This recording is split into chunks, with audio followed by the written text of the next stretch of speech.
Welcome to Season 3 of Creatively Speaking. I'm your host, Leanna Weller-Smith, the founder of Weller-Smith Design. In this episode, I talk with Nicole Gabai, a professional organizer turned author. I had the pleasure of working with Nicole to bring her self-published book to life, and am thrilled to share our conversation with you. From crafting textiles to a pioneer in virtual organizing services, Nicole's journey is vibrant and captivating. Her self-published book, The Art of Organizing, an artful guide to an organized life, blends creativity and meticulousness. Listen in as Nicole shares the details of her 9-year journey to becoming a self-published author, her experience collaborating with an illustrator and editor, and her insights into the self-publishing process. Nicole's story is a testament to the magic of perseverance and is perfect for listeners who hope to emulate her success. Let's get started. Hey, Nicole, welcome to Creatively Speaking. I'm super excited to chat with you today. It's been a while since we've talked. Yes, thank you for having me. I'm so excited also. So we were just chatting a little bit before that. It's been a few months, well, probably like 6 months, I think, since we last really spoke, and you've been doing a lot of things. So before we really dive into all of the things I want to touch on this podcast, I would love to hear a little bit about who you are and what you do. Oh, thank you for having me. And I'm a lot of things, but most importantly at this time, I'm a professional organizer. I organize homes and offices, and I've been doing that for about 23 years. And I always did in-person, on-site. I just got certified as a virtual organizing professional. And I'm only one of 100 people in the world to be certified. And that's really important because I'm also trained and certified, which means I now have actually had clients to do this with, and it's been really effective. So I'm excited to sort of watch that part of my business. I'm also an artist. I studied as a textile designer by training, and I've done all kinds of artwork. So from oil painting to acrylics to mixed media. And anyway, that was kind of the inspiration to collect all of my creativity once we started working on my book.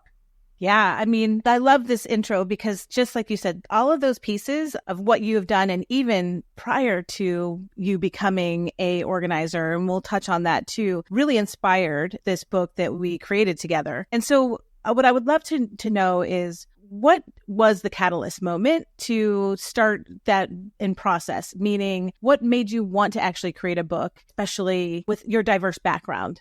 Well, I think I have always enjoyed writing, but never did much of that professionally. But I have had columns in newspapers and magazines, and I had been asked over the years to contribute to articles. So there was that. But also, as I was kind of advancing in my business and my career, a lot of my clients would ask me, so when are you writing a book? So where's your book? And so, of course, the seed was planted, and it was my dream project then. And whenever I was teaching my clients or workshops or seminars, I was repeating the same things over and over. And then people would ask me, okay, can you come and teach our group of students about sections and zones and portability and your halfway book? So they were referencing actual parts of my system. So after 23 years of doing things as an evolution, it sort of came to that point where it was like, well, it's time to put it all in a book and maybe help more people than just my one-on-one clients. Now, when you were thinking about the book process, were you thinking right off the bat traditional publishing, or were you thinking self-publishing? Were you not sure? Like, how did you kind of get that in motion? Yeah, no, I wasn't sure at all. I was hoping I would find a traditional publisher. And I did send the manuscript to one publisher. I know that doesn't sound like a lot, putting all the eggs in one basket, but I had an intro to a particular publishing house and they turned it down. They said it wasn't really right for them. But she said, I have somebody that could probably help you. And that was you. So I was excited to kind of explore what that self-publishing option looked like. And you were so helpful and explaining the process. And I don't know, I guess for me, it seemed very attainable. Like, hey, this is something we can do. And I felt like I would have a solid partner to help me through that process. And I had done other creative projects previously in my career. I also worked in TV production for 10 years. And I had written a TV show for children, and it was part live action, part animated. And there was so much of my creativity and heart and soul in it, only for it to be taken by somebody else. And I just thought this time around, I want to do the right things, have an NDA signed, do the right steps, work with somebody that I trusted. And I sort of loved the idea that I would get to walk it through the process and not just let go of the baby and have someone else raise the baby. Yeah. And I'll go back to even just the beginning piece of that, which is that you reached out to a traditional publisher initially. And we have connections with different editorial contacts at the publishers here in the city because we're located in New York. And this one in particular, I've worked with them a lot. And a lot of the books that come to me from them, it's not that the books aren't good for them, but there's also these other factors that come into it. Like the book might not be large enough, even just content wise, or it might just not fit within something that they typically publish. Yeah. So they don't want to overextend even what they can do because they're not sure if they can sell it. And it's just because of what they typically produce. So it has nothing to do with the topic or the content if it gets pushed back from a publisher. It really just doesn't fit within their typical type of books that they publish. I was excited when this came my way because it was very colorful. You had sent a lot of materials to me. So you had been working on this for quite some time. I mean, it was definitely, it took me 9 years till we finally got the thing printed. So there was all that process ahead of that. But yes, one thing to your point about the fact that I had sent it to one publisher and it wasn't right for them, there were but there were some questions on the side of the publisher, which was really important, which was, what is your social media platforms and what are your followers? How many? Who are they? Etc. And I was not at that level at all. So I had no way to really answer that in a beefy manner. And I knew that. So I had to accept that reality. Like, you got to start somewhere. And then I guess the thing that helped me was just how much I believed in the message for myself and for my clients and to help other people. Because whenever people hear this system, they're like, wow, that just changed the way I think. So for that reason, I think I didn't get discouraged and I didn't say, forget it. Nobody wants this message. I really feel it can help a lot of people. So I just thought, okay, once I spoke to you, of course, then that changed my perspective, changed the way I think about books. So yeah, it took a long time because I've never written a book. I'm also a very creative person and I've learned about myself. I'm a nonlinear thinker, which is different than a lot of people. I think in visual terms, I'm very creative. I can go from topic A to Z and then go to D and then talk about G and I can bounce all over. But to me, it still has a process, but you can't write a book like that. And I knew that. So I guess that was the good thing is that I knew the parts that I was going to need a lot of help with. And you seemed to know that too. I don't know if it's just because of your professional experience, but also intuitively, it's like you got me. You understood these are things I was going to need to make this book come together as a book, not just as a conversation. Yeah. Like I said, when it came across my desk, I was super excited because you had a lot of work done already. You had really thought about the color palette and how you really wanted it to flow in terms of visually. But there were things that, like you just said, we definitely had to improve on. And when it comes to social media platform, that was even one thing that we talked about initially, even like, okay, Nicole, we're going to have to figure out how you can build that platform while we're doing what we're doing, because eventually you got to get into that motion. Some of it took a little long to ramp up, but once you got going with it, I still see it going. So I think you're doing really well. With a lot of help. I mean, we all have to have a little help. I can't do everything we do, which is why we have the team. But what was interesting for your book is you did have this vision, but there were a lot of pieces, right? So you had a lot of things that could go into this book. You had some beautiful collages. You had a couple different stages of collages, meaning like one style, a different style. How can we incorporate those styles? You also had some really adorable illustrations, but they were hand drawn.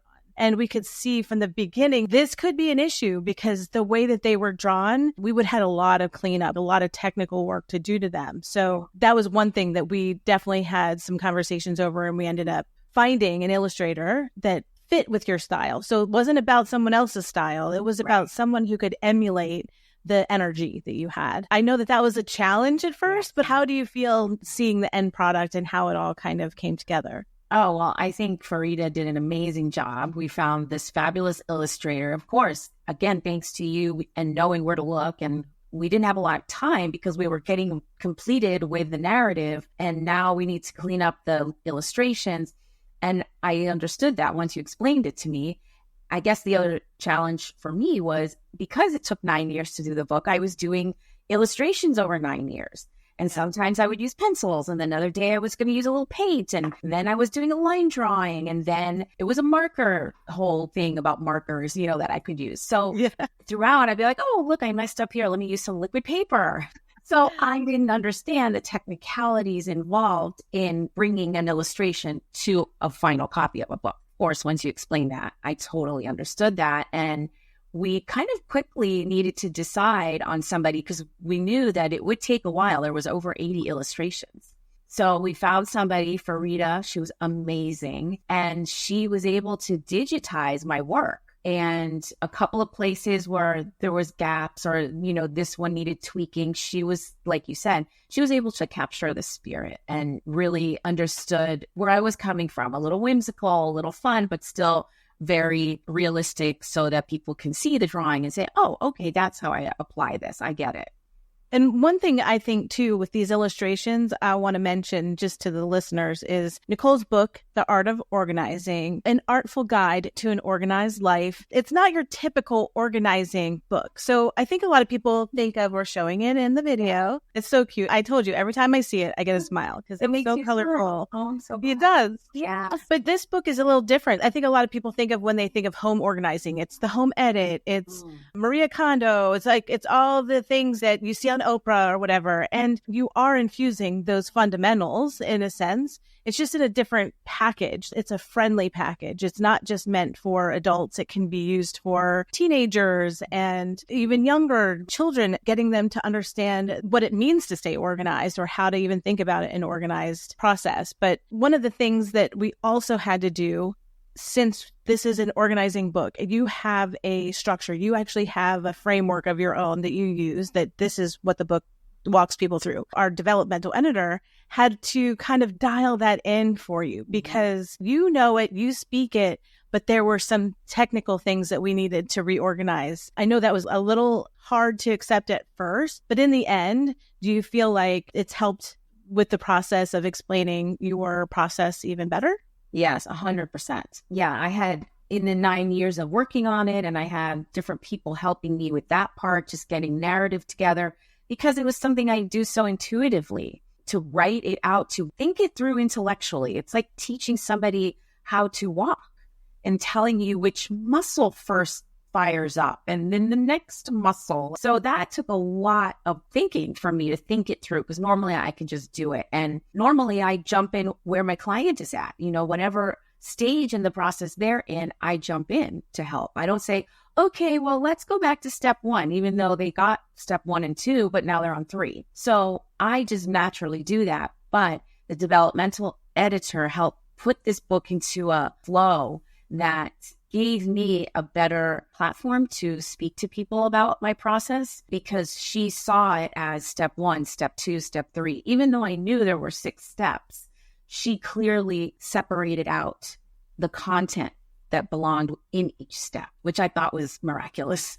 It really helped me to even further articulate what the process is. And I knew if she said something in a certain way, I'd be like, that doesn't happen first. This other thing happens first, then this thing happens.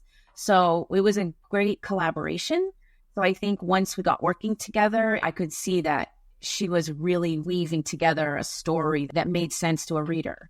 Yeah, I agree. It was definitely a collaborative event there because there were a lot of pieces between her, you, and myself, even on the design side, just trying to figure out how we were going to separate certain things. And you have a lot of tips. You have a lot of call outs and sidebars. How are we going to have those be cohesive throughout the chapter so that we didn't feel like we were sharing a lot of things randomly? So how did we make all that cohesive? I do think between the edit and design and your creative mind, because you really dialed in, oh, well, I would like for this to feel like this, or I would like this to look like that. You were able to really voice those thoughts to me too, which really helped. Good. Which helped. Oh, good. Yeah. No, it did. It helped. Yeah. And you would catch things even with the illustrations that I wasn't catching, or I would catch things that you wouldn't catch, it's just because we're looking at it from a different perspective. And I think that's how a lot of the projects that we work on, they really are just all of the members involved really just helping to get to the best end product. Yeah.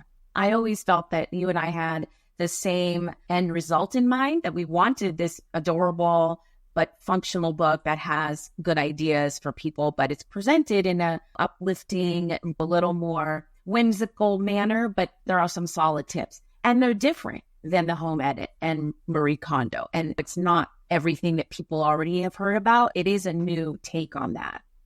It is. And it's super fun. It really has an energy to it. And there's all these relatable stories in there. You're not equating it to somebody who's living in a 500 square apartment in Manhattan, just those people. You're talking about, yeah, you might have this in your dorm room or a small apartment, but then you're talking about a playroom or a desk, or even just filing, and even how you're collecting little papers and all those things. And those are things that resonates for people naturally, because those are the smaller things that make the rest of the organization easier, right? Those little tips. Definitely. I mean, and that's what I hope people will learn from, where I had to learn from the mistakes, take advantage of my experience where I tried different things and this didn't work and that didn't work. But then I feel like I have found the best of many different products and systems, because I worked in a corporate environment before I went into even the TV production side. On the creative side, I was working in a corporate environment, and at MTV especially, which sounds creative all the time, but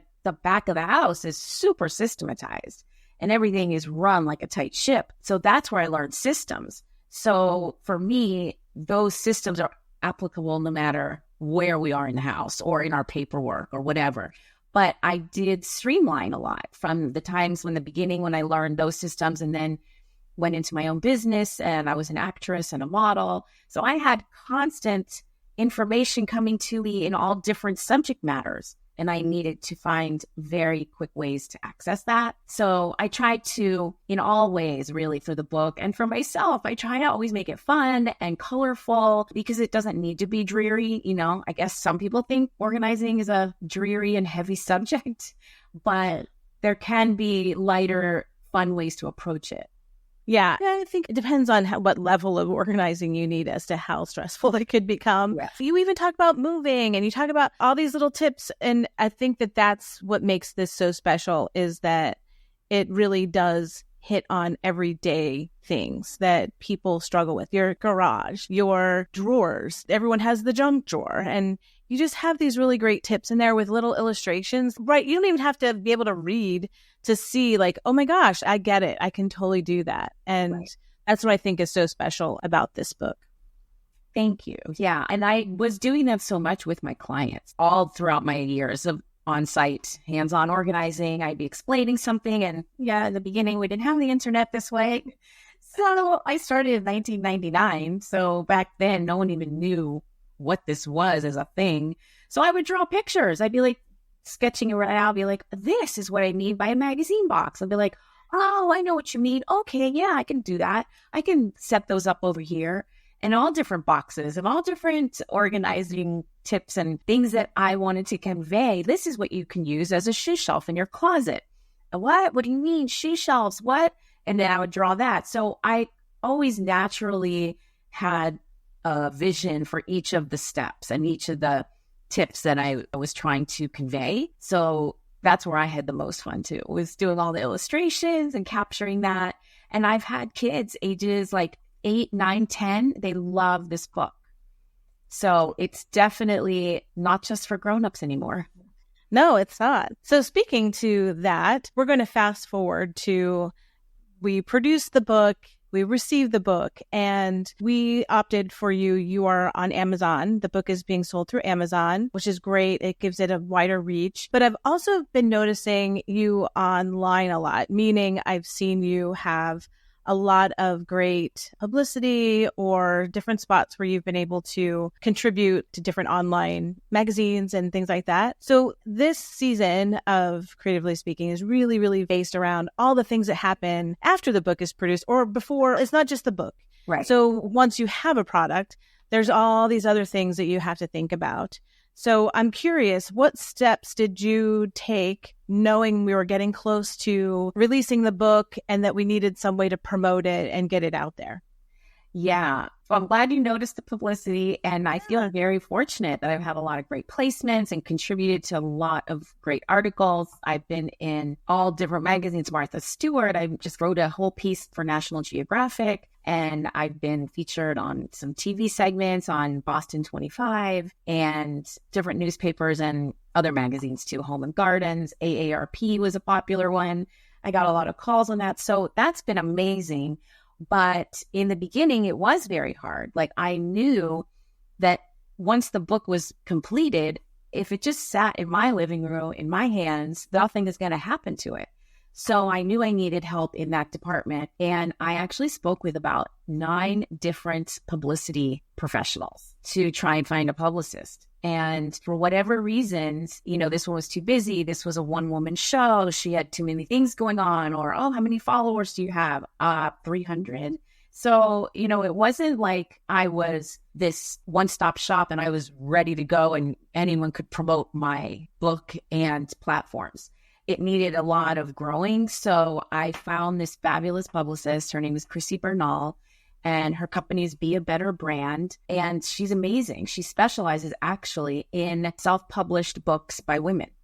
So she has a great handle on this market and how to approach it. So little by little, though, it had to go hand in hand. So yes, I was getting Chrissy to get some great placements and podcasts, and I was writing a lot of articles. I still am. But once people saw my name or clicked on the book, they needed to go somewhere. So I have a website, but it wasn't modernized. It's maybe not been looked at in 10 years. I was busy doing other things, and I was designing homes for 10 years while I wrote the book. So, I was taking these sort of curvy steps to getting where I am now, but they were all part of the process. So I knew that my website had to be revamped. So I'm in that process right now.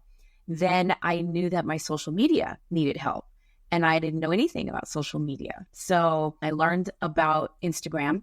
And I still don't know too much about it, but enough so that I get it now. Just the things that attract people to see it. But it also, again, it needs a place for people to go, which ultimately would be my website and schedule consultation with me. So I'm still working on that seamless part, the smoothness of that. But at least I got the Instagram going. I'm up to, I think, 1,600 followers now. So yeah, so that's been, I would say, at least a year to grow that audience. And I'm still learning. I would love to do more videos because that's what people look for nowadays, and I'm just getting up the courage to get lots and lots of little messages out there. Because, obviously there's a way to present it. It has to be quick. It has to be visually interesting. Like, there's so many components to these videos people do.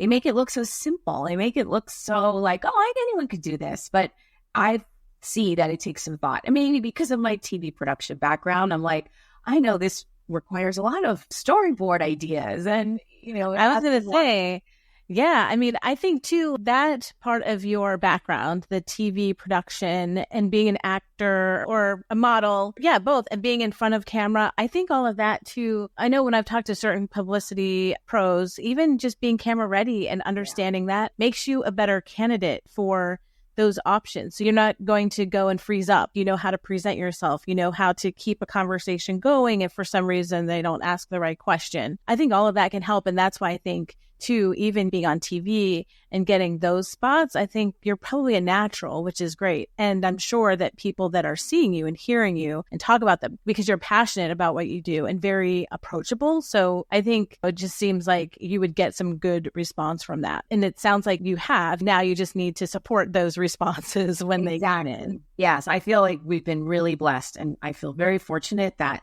the message is getting out there, but there's a lot of competition. There's a lot of extra noise out there drawing people's attention in all directions. So I do feel like I have to stick with my message. Don't get carried away or compare myself to others. And I try never to do that. I try to really stay true to my message and what I'm trying to convey and do it in my style. There's a lot to it. And I sometimes wonder if I wasn't self-published, if I would be drawn in a different direction. Would I be groomed in a different way? So I kind of like that because I'm self-published, I can keep that vision within my scope, what makes sense to me. And that's been really exciting because as a model, as an actor, you're always told, this is the setup, this is what you're doing, this is what you need to wear, this is how you need to say it. And now I feel like within my message, like you said, I want it to feel this way. I want it to feel relaxed. I want it to feel fun. So I can put my spin on it. So self-publishing in many ways has a lot of advantages for the author. And all in all, the investment, I have to say, at working with you and all the people you brought in, the illustrator, the editors, the indexer, like all these things I learned about, it wasn't such a huge investment where I wished I hadn't done that. It was an amazing investment, and I have this beautiful product. Yeah. And I think what you said too about self-publishing, it really allows you to have that control. And you did come into it with a vision. And I know I've had clients that have been traditionally published and then they decide to self-publish because they did lose all control. They couldn't talk about the cover. They couldn't talk about any of the creative decisions, or maybe the content was actually guided to a point where that's not really what they specialize in. So it almost makes it even harder for them to kind of step into that role because that's not really what they do all the time. So I can understand that point. Yeah, that was important to me because once I learned through the process, like, oh, if I was traditionally published, they probably wouldn't have used my illustrations. And I am heartbroken because to me, it was like, that was a big part of it. That was a big part for me. Yeah. And the colors and the caricatures. And then the other thing was, if I was with a traditional publisher, they may have changed my message to make it sound snappier or marketable and to fit into this bucket of what they need. Sell. Yeah. Yeah. Exactly. What they sell. Exactly. And that also made me nervous because I know my process. I've done it for a long time. Is it perfect? No, I'm sure it's not for everybody. My process really speaks to creative thinkers, the people who think different, people who think out of the box. My process might not work for an engineer. Right. It might not work for a computer scientist. But for all of us creative thinkers out there, I feel like this kind of helps us find a loose enough structure that we still can find everything we need when we need it. Yeah. So then I've also seen that you've done some fun in-person events. Did Chrissy help to facilitate those, or those more you? Because I'm sure there's a mix here of work that Chrissy's doing, but then you're probably doing things on your own as well. So I'm curious about that. Yes, she definitely has her contacts and her way and method of reaching out to people with the press release and a press kit to secure some book signings or book talk and that kind of thing. And yes, you're right. On the other side of it is kind of a parallel. I also have places and people that I know, and, I have to ask and brainstorm a little too. So in one case, I was at a Lilly Pulitzer store, and I love that store anyway, but this one time I was in there, my book had just come out, and I was looking at all the beautiful fabrics and the wallpaper and the colors, and I'm like, gosh, this store reminds me of my book. So I just happened to talk to the manager, and I said, I just published a book, and your store reminds me of my book. And she said, oh, can I see it? And I said, sure. So I showed it to her. She loved it. She says, oh, we have to do a book signing. So that was like an organic process. And we did a book signing. It was very successful. It was so far the day I've sold the most books on Amazon was on that day. That's awesome. Yeah. Several people bought the book there, but a lot of people went back and bought it later. So that was really cool. That's one organic process. And then I felt like, well, let's talk to all the people at Lilly Pulitzer's all over the country. And some cases it would work, and in some cases it doesn't. So dependent. Everyone is, they have regional managers and things like that. So I did do one in Delray, Florida, and that went great also. It was right on Atlantic Avenue, which is like the main drag. So that was fabulous. And then I did a book signing at the Boca Museum of Art, and that was through a personal contact. So I should mention the Delray book signing was organized by Chrissy. She reached out to all the other stores and put that into motion. And then I had a friend that was the chairperson at the Boca Museum. So she loved the idea. She loved the book. And she was also a textile designer by training. So she could see the style, with the collages and everything. Exactly. That textural feel that I love. So I did a book talk there and that was great. So yeah, it's been a little bit of both. Chrissy reaches out if I say, okay, let's try the libraries. So now she's reaching out to all the libraries. I have a contact at one library, but you know what I mean? It's like we can work together on that because there's really no way that I could reach out to all the libraries at the same time. So she's prepared for that. And I would like to do more book talks and book signings. So that's kind of where we're brainstorming. Okay, where else makes sense? What about schools? And what about clubs? You know, so we're brainstorming as we go. I think that's great. And I also think it has an extended lifespan too, because there's spring cleaning and this can be a great gift for in the fall when kids are going to school. There's all these little pockets of time too. It doesn't have to be sold as just a gift book or at a certain time. It's not seasonal because it can happen at any time for different reasons, which I think also gives you guys even more opportunity to get it into different hands. Yes. And in my production days, that was called evergreen. So it's an evergreen. Yeah. So yeah, I agree. It can be at any time. I've heard it's a great gift. People tell me, oh, I love giving it away as a gift. And interesting, you brought up spring cleaning, the article that I wrote for National Geographic. That was their take on it. They said, can you explain the cultural and the whole biology and what is the history of spring cleaning? And I had to do a ton of research and I was blown away. Like, it's not just a thing we do in America. It's been around for thousands of years in all different cultures, religions, parts of the world. In Persian culture, it's something that still happens. They do this whole big spring cleaning as a tradition in Asian cultures and Japanese and Chinese cultures. In the Jewish religion, we do that around Passover. So it's been around for thousands of years. This whole process of bringing in the light, we have longer days. We want to have the windows open. We want fresh. We want things to be decluttered. And then the next step is, how do you organize the stuff that's left? Once you declutter, then what do you do?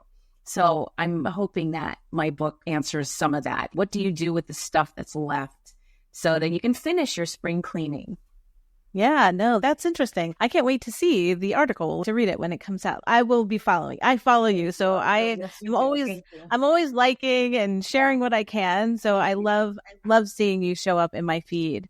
Is there anything that you guys are working on that's coming up aside from the National Geographic? Are there any wish list items that you secretly hope that you want to manifest, I would say, into reality? If we're looking into my manifest bucket. Yeah, we can look into that bucket. I mean, definitely I would love to be on the morning talk shows, Good Morning America, Today's Show. And I feel that I really could help a lot of people. I mean, I feel like sharing this message is helping people, and I would love to help as many people as possible. And I can see my online presence growing, maybe do seminars. The beauty of my virtual organizing certification is that I am not limited anymore to who is in my neighborhood. I can do virtual organizing with anybody all over the world. The beauty of it is it's step by step, creating systems for people one-on-one. It's done in real time on a virtual platform like what we're doing. And we do 1 hour to 1.5 hour sessions. So it's a lot less time consuming for people.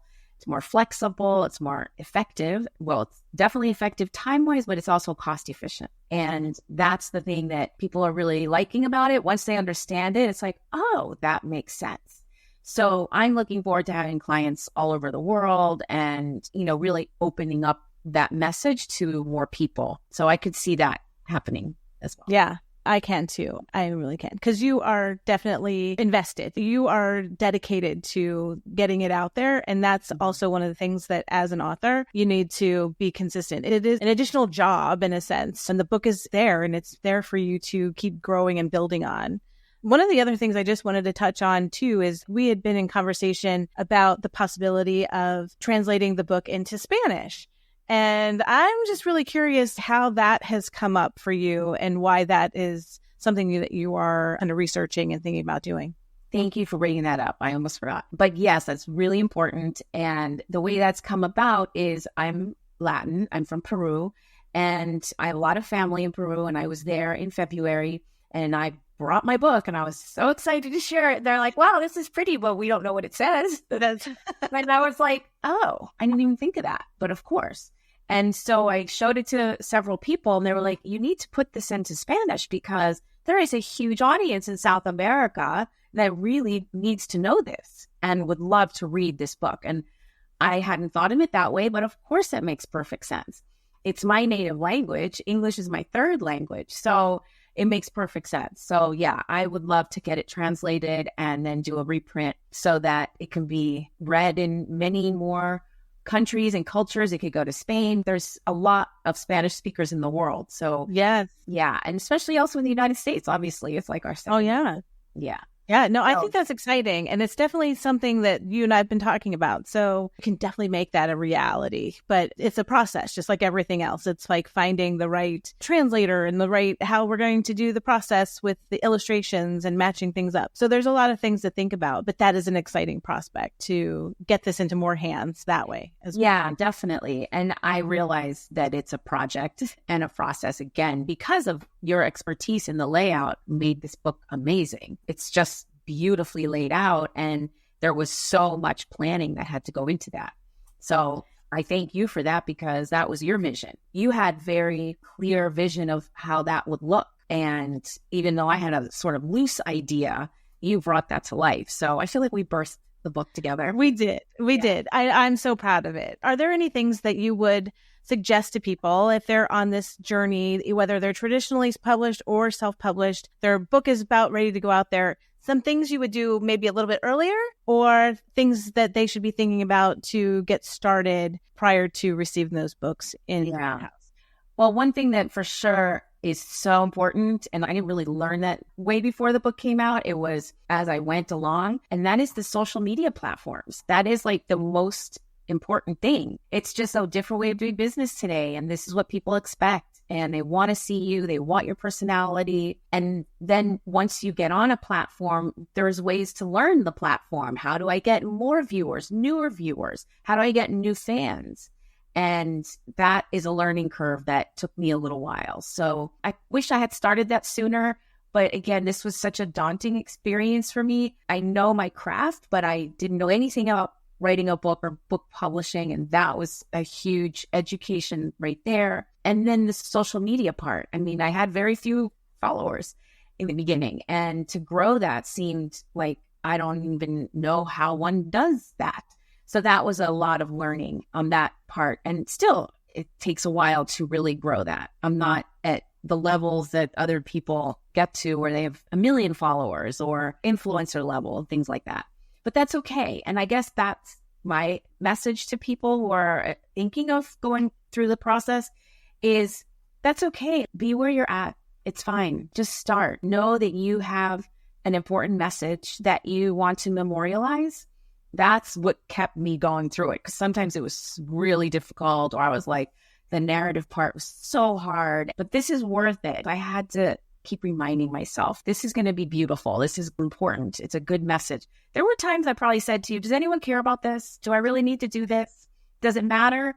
And then you were like, absolutely. So there was a couple of pep talks along the way. Yeah. And that's honestly every client, because there always becomes a point where they all say, is anyone even going to buy this? And it's like, yeah, if you put this out there, but you have to be in charge of what you're putting out there. You have to really not be afraid to talk about it, to share it, to ask other people to share it. And yes. I think that that's really one of the keys to success for just getting the visibility around the book that you need to sell copies. Exactly. And that's the thing is like, yes, there was a lot of work getting to the moment of publishing or receiving the book. But after that is a lot of work. You know, it is right now my full-time job, doing the social media, doing the publicity, writing articles, calling upon people that I know and people that I know that are involved with magazines or in newspaper, saying, hey, you know, would you like to do a feature? Or, hey, can we come up with an angle together, spring cleaning or back to school or holidays or whatever. So yeah, it's a lot of work after the big moment just to keep following up and keep putting it out there. If I don't drive the bus, so to speak, it just goes kind of dormant. Yeah. And this is there. It's not going anywhere, meaning this is something for you to put that effort behind, which is pretty exciting. It's very exciting. Yeah. I'm really proud of it. I love sharing it with people because it came out so beautifully. And we talked a lot about the printing and what paper and what cover and the cost and all the above. And there was some hard decisions. And I'm really glad that we went the route we did because it's gorgeous. And I feel like a professional. That's the thing that I'm also very proud of. As a professional, I'm presenting something that I feel represents me and my brand very well. And that's important to me too, because, it takes a lot of trial and error to have your own profession. And once you reach the level where you're like, yeah, I think I've polished this process pretty well, I wanted to share it, but I wanted it to look really good. Well, I'm so happy with how it turned out. I think I've said that a million times, but I really, truly am. And like I said, I love seeing you on social. I am a big follower and a big fan. So I would love for you just to let our listeners know where they can find you. We're going to make sure we include links, but at the same time, I would love for you just to let people know where they can find your work. So I have my Instagram page. It's at Nicole Gabai. That's my name, NicoleGabai. And there are some links in the link tree. There's, kind of interactive things also. So yes, my Instagram page is one, and also my website, which is still being revamped because that's part of the whole puzzle. There's so many components that have to work together. And there was a lot of modernizing that my website needed. So stay tuned and check back frequently, but that is www.organized.net. So b-organized.net. And it's organized, ORGANIZED. I always tell people, make sure you put the D in there. The D in there. And whether we put this somewhere else. So yeah, those are the two places. And you can also find my book on Amazon, but it's distributed through an international distributor, one of the biggest in the world. So it is available at any bookstore. You can ask for it by title and they can get it for you, or any other booksellers that people like to go to. That's awesome. And that's very special for being a self-published book that people can get it anywhere. Yes, that was another challenge. I know. We can keep going, but that is definitely something I like ending on, because this is a self-published book that you can get it anywhere. So it is in the big database. So any bookstore can order it, which is awesome. Yeah. Well, Nicole, thank you again. It's been a pleasure. I can't wait to continue our conversations because we have next level stuff we're going to be working on. More to come. There's definitely lots of stuff brewing. Yeah. Thank you, Liana. This has been wonderful. I appreciate it. Bye. Bye.